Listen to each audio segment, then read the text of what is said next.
Assalamualaikum warahmatullahi wabarakatuh. Selamat datang kembali di channel PMIK Mesir, lebih tepatnya pada segmen Book Recommendation. Pada kali ini akan ditemani oleh saya, Milad Ainur Rahman, staf PMIK Mesir.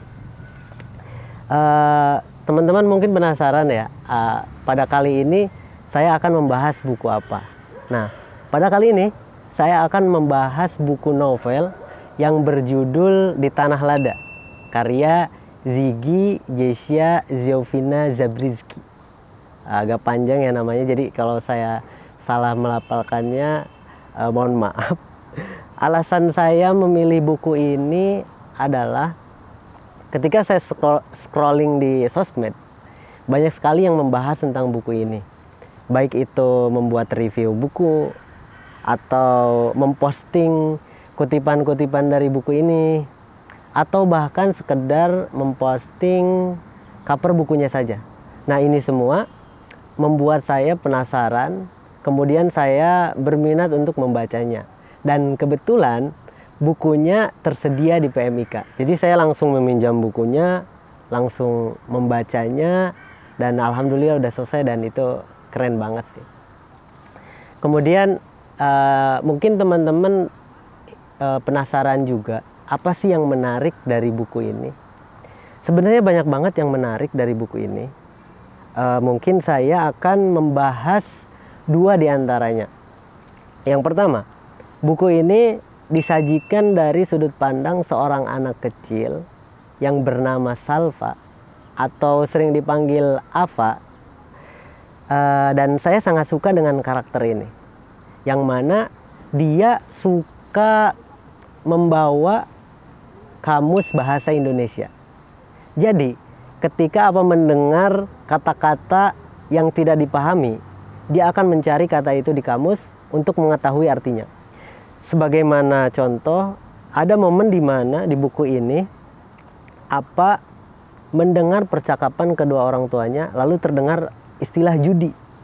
Karena tidak tahu apa artinya judi, dia langsung membuka kamus dan mencari artinya. Dan yang menurut saya menarik dan juga lucu itu ketika menyimpulkan apa arti dari kata yang ia cari. Karena kan anak kecil ya. Terus biasanya kalau di kamus itu kan suka ada beberapa kata yang memiliki beberapa opsi arti. Arti pertama apa, arti kedua apa, arti ketiga dan seterusnya. Nah, terkadang itu menyimpulkan artinya tidak sesuai dengan yang dimaksud. Ya wajar sih, namanya juga anak kecil kan. Tapi itu lucu banget. Yang membuatnya lucu adalah karakter anak kecilnya itu begitu kuat. Jadi itu lucu banget sih. Itu alasan yang pertama. Terus alasan yang kedua, sebagaimana yang saya sebutkan tadi, bahwa buku ini dari sudut pandang anak kecil di dalam sebuah keluarga. Ini juga bisa memberikan gambaran kepada pembaca atau khususnya kepada para orang tua atau yang nantinya akan menjadi orang tua.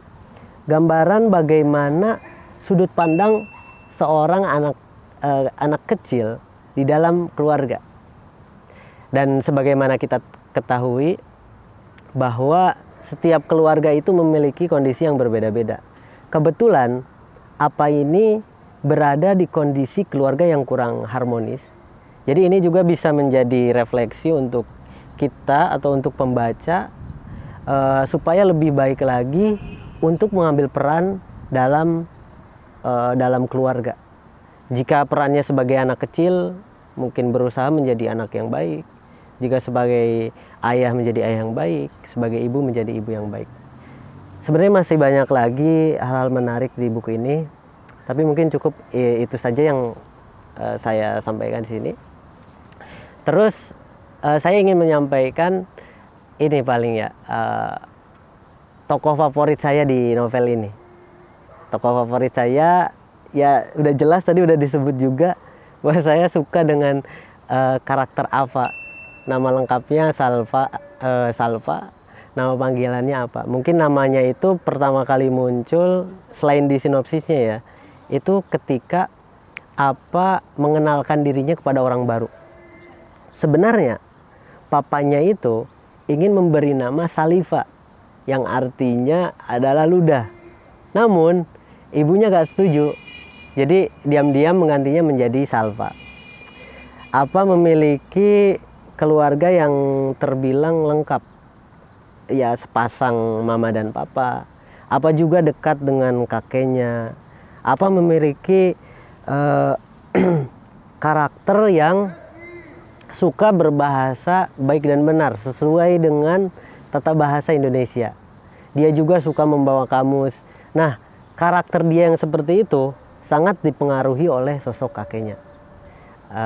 Namun ternyata lengkapnya keluarga saja tidak menjamin kehangatan di dalam keluarga itu sendiri. Apa pernah bilang di buku ini bahwa rumahnya terasa sangat dingin.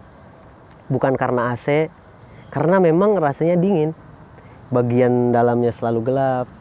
Kata kakeknya, kalau terang itu artinya panas, menunjukkan panas. Jadi antara gelap dan dingin itu ada hubungannya, kata apa gitu. Terus apa juga bilang bahwasanya rumahnya itu seakan-akan digentayangi oleh hantu. Namun hantunya berbeda. Hantunya hidup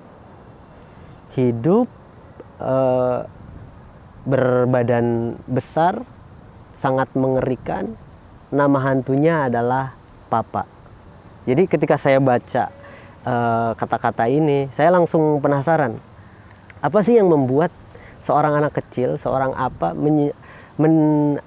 mendefinisikan ayahnya seperti ini? Saya jadi langsung tertarik untuk membaca kelanjutannya kayak gimana. Itu tentang apa ya? Itu favorit. Mungkin saya juga akan menceritakan beberapa tokoh lagi dalam novel ini. Saya juga ingin membahas beberapa tokoh lain. Salah satunya ada tokoh bernama P.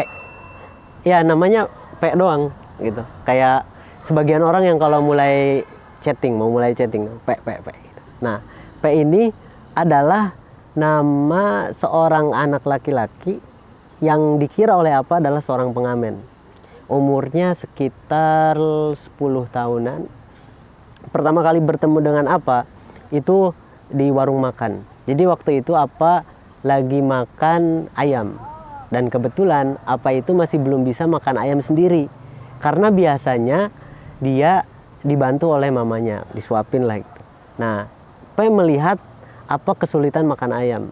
P pun membantu apa makan. Akhirnya disuapin. Itu kalau dibayangin lucu banget sih di bagian sana gitu. Nah, kebetulan P dan apa itu memiliki beberapa persamaan, kemiripan.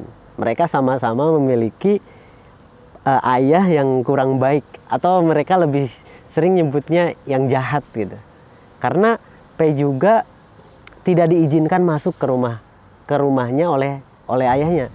Jadi kalau mau masuk rumah, P harus menunggu ayahnya keluar dulu, dan itu biasanya jam 7 sore, jam 7 malam.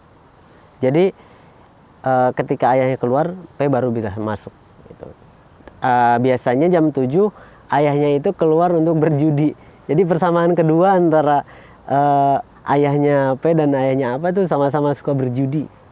Ya, jadi kayak gitulah, gak baik ya. Kayak itu P. Kemudian saya juga ingin menambahkan satu tokoh lagi, itu ada namanya Kak Suri. Kak Suri itu adalah guru bahasa Inggrisnya P. Tadi kan kita udah kenalan sama P tuh kan. Nah, Kak Suri itu guru bahasa Inggrisnya. Pertama kali disebut namanya itu ketika P bernyanyi bahasa Inggris di dekat apa. P menyanyi bahasa Inggris, terus apa bilang apa itu, terus P menjawab ini lagu bahasa Inggris. Apapun penasaran, memangnya kamu bisa bahasa Inggris? Terus P menjawab, iya aku bisa bahasa Inggris, soalnya diajari oleh Kak Suri gitu. Muncullah di sana nama Kak Suri. P dan apa itu pernah main ke rumah Kak Suri. Setelah main, apa menyimpulkan beberapa poin tentang Kak Suri. Pertama, Kak Suri itu memiliki rambut yang lurus, panjang, hitam, memiliki poni juga. Apa juga punya poni, cuman poninya Kak Suri itu lebih panjang daripada apa. Terus Kasuri itu pintar, Kasuri itu mengajar P setiap hari Jumat, Kasuri itu mempunyai gigi, terus Kasuri itu masih kuliah, dan Kasuri itu gak bisa masak. Nah itu sekilas tentang Kasuri. Mungkin tokoh itu aja yang saya, sebenarnya masih banyak banget sih tokoh-tokoh yang menarik pada novel ini. Cuman saya bahas 3 tokoh itu aja. Selanjutnya saya ingin sharing tentang bagian yang paling saya sukai. Kalau saya sukanya yang bagian lucu-lucunya sih. Jadi ada momen dimana P dan apa itu membahas tentang huruf M pada M Poryot. Poryot itu di buku detektif karyanya Agatha Christie. Jadi di sana ada nama tokoh M Poryot. Terus P bertanya, M Poryot tuh apa ya? M-nya tuh apa gitu? Apakah M aja seperti aku, katanya, P aja gitu. Terus apa menjawab, kalau bukan, katanya, M itu ada artinya, ada kepanjangannya. Kepanjangannya itu Muhammad, katanya. Soalnya teman-teman sekolah aku, kata apa, itu banyak yang namanya M, dan ternyata M itu panjangannya Muhammad. Terus P menjawab, oh berarti namanya Muhammad Poryot gitu. Wah, itu waktu saya baca lucu banget sih. Terus ada lagi yang lucu itu, yang saya sukai, ketika momen P bersedih, terus apa ingin menghiburnya. Jadi menghiburnya itu dengan memperbolehkan P untuk meminjam buku detektif yang tadi. Ya boleh kamu pinjam aja, cuman apa tidak memperbolehkan P untuk meminjam kamusnya. Soalnya apa bilang kalau kamus gak boleh. Soalnya ini dari kakekku, katanya, dari kakek Kia namanya, dari kakek Kia. Terus aku juga takut ada kata-kata yang tidak paham. Aku juga suka membawanya tidur, soalnya takut pas mimpi ada kata-kata yang nggak paham gitu. Jadi kayak ini aja tergambar bagaimana dia sangat suka dengan kamus bahasa Indonesia gitu. Sampai tidur pun dia mau bawa karena takut di mimpi ada kata-kata yang tidak dia pahami. Dan yang terakhir yang menurut saya paling saya sukai itu ketika apa menanyakan umur pinguin kepada P. Apa bertanya, pinguin hidupnya lama gak sih? Gitu. Terus P itu menjawab, lama mungkin. Soalnya kalau makanan dimasukin ke kulkas jadi tahan lama, soalnya dingin. Pinguin kan hidupnya di tempat dingin gitu. Jadi itu lucu banget sih kalau buat saya. Itu. Mungkin itu saja yang dapat saya bahas pada segmen kali ini.